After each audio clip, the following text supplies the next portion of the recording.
America নাকি তার president, কার আসলে মাথা খারাপ হয়ে গিয়েছে? এক্স হ্যান্ডেলে এসে মিস্টার প্রেসিডেন্ট গালিগালাজ করছে, ইরানের বিদ্যুৎ কেন্দ্র সেতুগুলো ভেঙে দেয়ার এবং ধ্বংসাত্মক কর্মকাণ্ড করার হুমকি দিচ্ছে।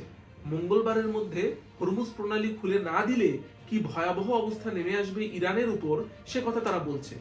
এবং আরো মজার ব্যাপার কি জানেন, মিস্টার প্রেসিডেন্ট বলেছে যদি হরমুজ প্রণালীর তালা মঙ্গলবারের মধ্যে খুলে দেয়া না হয় তাহলে নাকি পুরো ইরান ধ্বংস হয়ে যাবে। ইরানও আবার রসিকতার ছলে বলেছে হরমুজ প্রণালীর তালা খুলবে না, চাবি হারিয়ে গিয়েছে। দক্ষিণ আফ্রিকায় যে ইরানের মিশন রয়েছে তারা বলেছে এই চাবি হারিয়ে গিয়েছে অথবা লুকিয়ে রাখা হয়েছে ফুলের টবের নিচে। শুধু তাদের জন্যই ওই চাবি দেয়া হবে যারা তাদের বন্ধু রাষ্ট্র, এবং হরমুজ দিয়ে কেবল তাদেরই যেতে দেয়া হবে। খুব মুশকিল অবস্থা চলছে আসলে এই ব্যাপারটি নিয়ে।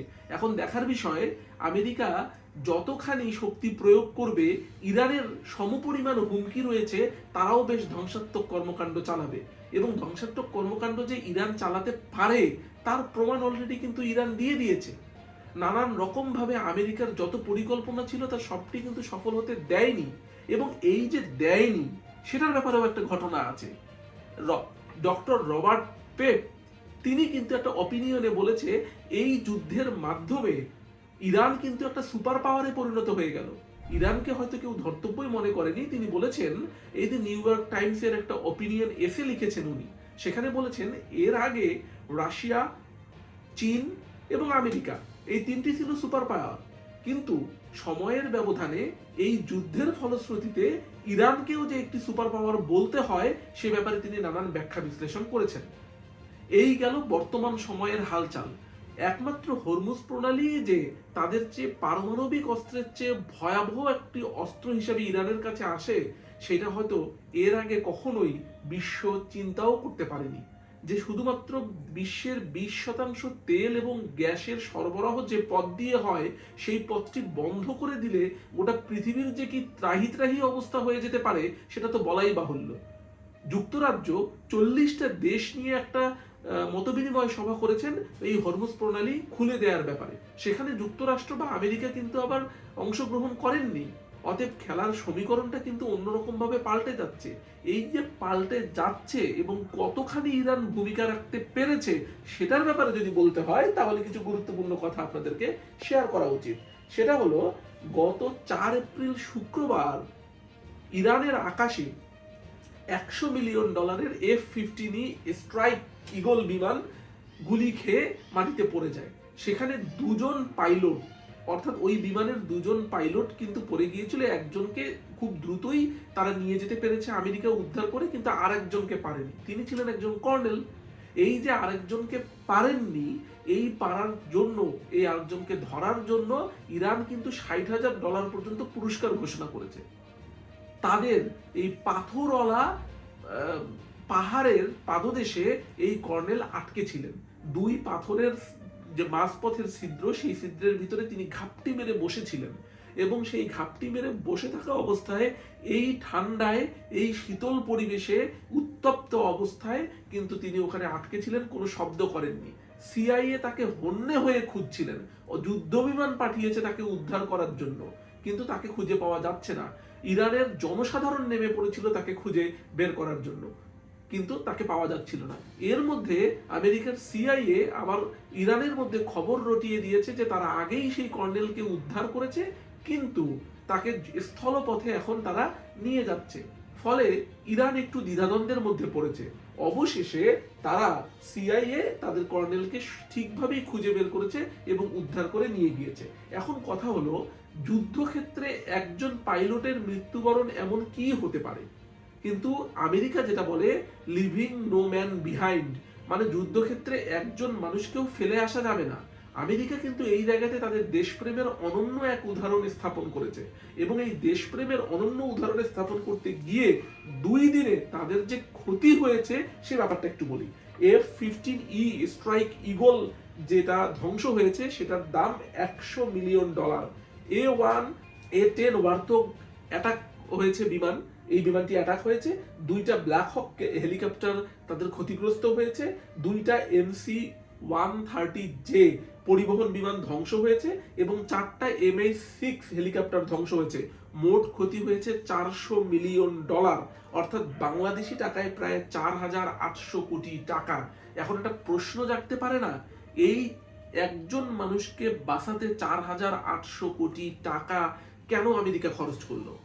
প্রশ্ন হলো, এবং এই যে সময়টা বর্তমানে চলছে, এই সময়ে যদি আমেরিকানদের একটা নৈতিক জায়গা রয়েছে, যুদ্ধক্ষেত্রে কোনো একজন মানুষকেও যদি সর্বোচ্চ চেষ্টা করে ফিরিয়ে আনতে হবে, যদি না হয় তাহলে তার নিজের দেশেই মিস্টার প্রেসিডেন্ট নানান রকম বাধার সম্মুখীন হয়ে যেতেন এবং তার গদি অনেক নড়বড়ে হয়ে যেত। যদি 4,800 কোটির জায়গায় 40,800 কোটি টাকাও খরচ হতো, তারপরও আমেরিকা সেখানে বিনিয়োগ করত এবং ওই পাইলটকে উদ্ধার করার জন্য সর্বোচ্চ প্রচেষ্টা চালাতো। এখন কথা হলো, ইরান কেন সেই পাইলটকে জীবিত ধরার জন্য $60,000 পুরস্কার ঘোষণা করলেন?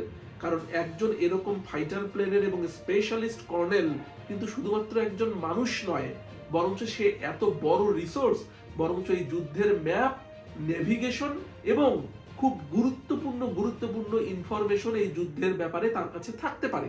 শুধু তাই নয়, বরঞ্চ এইরকম একজন কর্নেল এবং ফাইটার জেটের পাইলটকে তৈরি করতে বছরের পর বছর সময় লাগে, শত শত কোটি টাকা বিনিয়োগ করতে হয় এবং তার উপরই ওই রকম একটি গুরুত্বপূর্ণ রিসোর্সকে আকাশে উড়িয়ে বিপক্ষ শক্তিকে প্রতিহত করার জন্য চেষ্টা করা হয়ে থাকে। অতএব একজন পাইলটকেও যদি ধরা যেত, তাহলে ইরান এই সুবিধাটা ভালো মতোই ক্যাশ করতে পারত। এর মাধ্যমে এটা বোঝা গেল যে আমেরিকার জন্য কত বড় কঠিন পদক্ষেপ নিয়েছে ইরান। আর যার যখন বিপক্ষ শক্তিকে আপনি চিন্তাই করবেন না যে কি ঘটনা ঘটতে পারে, আমি নিঃসন্দেহে বলতে পারি, আপনারাও একমত হবেন যে যখন 28শে ফেব্রুয়ারি এই যুদ্ধটি শুরু হলো, তখন নিশ্চয়ই আমেরিকা ভেবেছিল ইরান কি আর এমন, 2-3 দিনের ভিতরে 2-4টা আক্রমণ করে ইরানকে ধ্বংস করে দিয়ে তারপর আমরা রেজিম চেঞ্জ করে নতুন ভাবে যাব। তাদের সর্বোচ্চ নেতা মৃত্যুবরণ করলো, তাদের অনেক পররাষ্ট্রমন্ত্রী, অনেক কর্নেল এবং সেনাবাহিনী প্রধান তারাও কিন্তু মৃত্যুবরণ করলো, গুরুত্বপূর্ণ নেতাদেরকে তারা হারিয়ে ফেললো। কিন্তু তারপরও ইরান দমে যাচ্ছে না, যুদ্ধ শেষ হবে। শান্তি ফিরবে কি ফিরবে না জানি না, তবে হরমুজের কন্ট্রোল যে ইরান ছাড়বে না সে ব্যাপারে নিশ্চিত করে বলা যায়।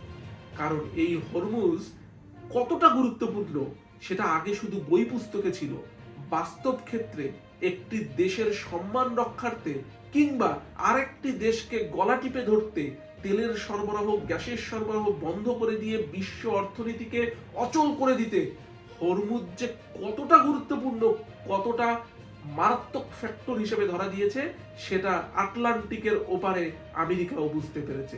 হাঁটু কাঁপতে শুরু করেছে ইউরোপীয় অন্যান্য দেশগুলোর।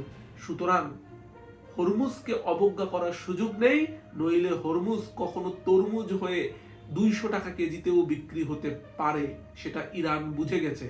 তাই উপহাস করে মিস্টার প্রেসিডেন্টের কথার জবাবে তারা বলছে হরমুজের তালা খোলার সুযোগ নেই, কারণ চাবি হারিয়ে গিয়েছে। আর যদি কথা মানো, তোমার জন্য বলবো হরমুজের চাবি রয়েছে ফুলের টবের নিচে। কেবল তার জন্যই যারা ইরানের বন্ধু তাদেরকেই পথ পাড়ি দেবার লাইসেন্স তারা দেবে। যুদ্ধ কোথায় যাচ্ছে, কিভাবে প্রভাব ফেলছে গোটা দুনিয়ায়, আঞ্চলিক যুদ্ধে যে পরিণত হয়ে গেছে সেটা খুবই বোঝা যাচ্ছে। বাংলা পালস প্রতিনিয়ত যুদ্ধ নিয়ে গবেষণা করবে, যুদ্ধ নিয়ে আলোচনা করবে, আপনাদেরকে আপডেট জানানোর চেষ্টা করবে। আপনাদের মতামত কমেন্ট করে জানান, আপনাদের কথা আমাদেরকে গঠনমূলকভাবে জানিয়ে দিন। কোনো রিসোর্স থাকলে সেটা আমাদেরকে কমেন্ট করে জানিয়ে দিন। সাবস্ক্রাইব করুন, বেল আইকনটি প্রেস করে দিন, আমাদেরকে বড় হতে সহায়তা করুন। বাংলা পালসের সঙ্গেই থাকুন। ধন্যবাদ।